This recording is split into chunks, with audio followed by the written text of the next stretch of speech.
And here is the group that they've gone away from. So it's Leopold Koenig of Team NetApp versus Jonathan Tiernan-Locke of Endura Racing for the stage victory. But for Jonathan Tiernan-Locke, the spoils are far greater because the IG Markets gold jersey is going to wait for him, and he needs to keep the pressure on at all time. Looks like the rider from the Team NetApp is going to make an early strike for the line here and the stage victory. They're into the finishing funnel now. That's exactly what we expected. So it's Koenig that's going to come up here to take the stage victory. He takes the stage victory. Second over the line is Jonathan Tiernan-Locke.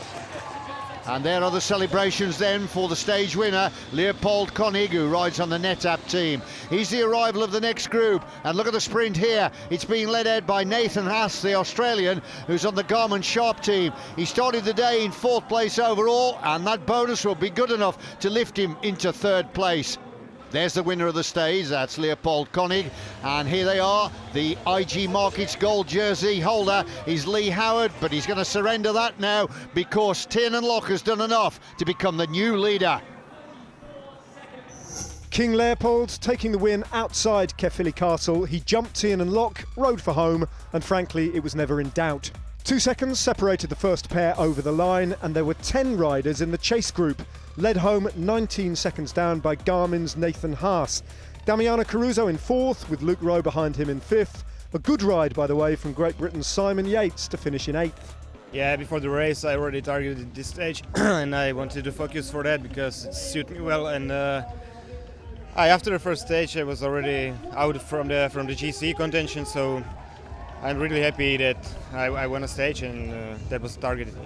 There was a major shake-up in the general classification again. John Tiernan-Locke takes over as widely expected, but his gap is only 13 seconds to Leigh Howard and 18 seconds to Nathan Haas, who picked up a 4-second bonus on the line. Boy van Poppel drops to 4th, with Caruso and Jones the only other riders within a minute. Sky's challenge for the overall melted away today, Christian Knies dropping to 1 minute 34 seconds. NetApp's Leopold Koenig took the applause. He read the race perfectly and, most importantly, lived with Tiernan-Locke on the climb. Christian Haas took a huge stride towards his targets, taking a 42-point lead in the Skoda King of the Mountains. There are only 51 points left there on the road, so tomorrow he should seal the deal. And Pete Williams is almost there in the Yodel Sprints competition too. 16 points his lead, and his nearest rivals are both teammates. But this is what he came here for. John Tiernan-Locke got close to the overall lead this time last year. Now he's got it. The question is, can he hold it all the way to the finish line on Sunday? I mean, tomorrow's finish is a bit like today, maybe not severe, but you know, there's a couple hard climbs and you know, descent to the finish. So I think more of the same, but yes, for sure, we're gonna try and not let it go now. Well, plenty to absorb after the Queen stage of the Tour of Britain, and a few hardy folk from South Wales. I'm not going to say where we exactly are because I keep pronouncing it wrong and they keep getting on my case. But they've joined us just to think about what went on today, Rob. John Tiernan-Locke, we expected it. It came. Was it as good as you might have hoped for? I think it was pretty much as expected, as you said. Yeah, and certainly a good ride by him. Probably wanted a few more seconds in hand, but he did the job. I think Leigh Howard did a fantastic job of holding on to that 2nd place. But no, Jonathan, he did the ride. And he certainly created some excitement for the crowd out on the climb there. Certainly. Do you think with those 2 ascents that he actually wanted to go on the first ascent, or was his preferred plan to have gone with more power on that second time around? It was early, wasn't it? I think he had a little bit of a helping hand there with the remnants of the break, Graham Briggs notably. And then obviously having NetApp come across to him as well on that second time up there.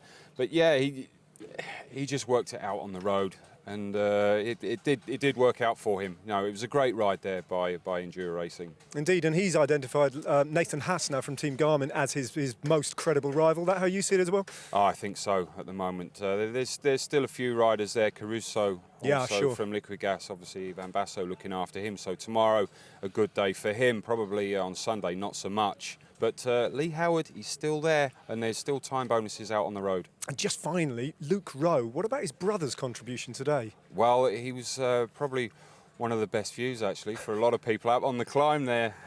Boxing gloves, and was he in, I don't know, was he in underwear or shorts? It was interesting, whatever it was. Matt Rowe, that was Luke Rowe's brother. Okay, I'm sure we'll have more of the same out on the hills of the southwest tomorrow. Stage 7 runs from Barnstable to Dartmouth, and we are on air with live coverage from 1:15. See you then.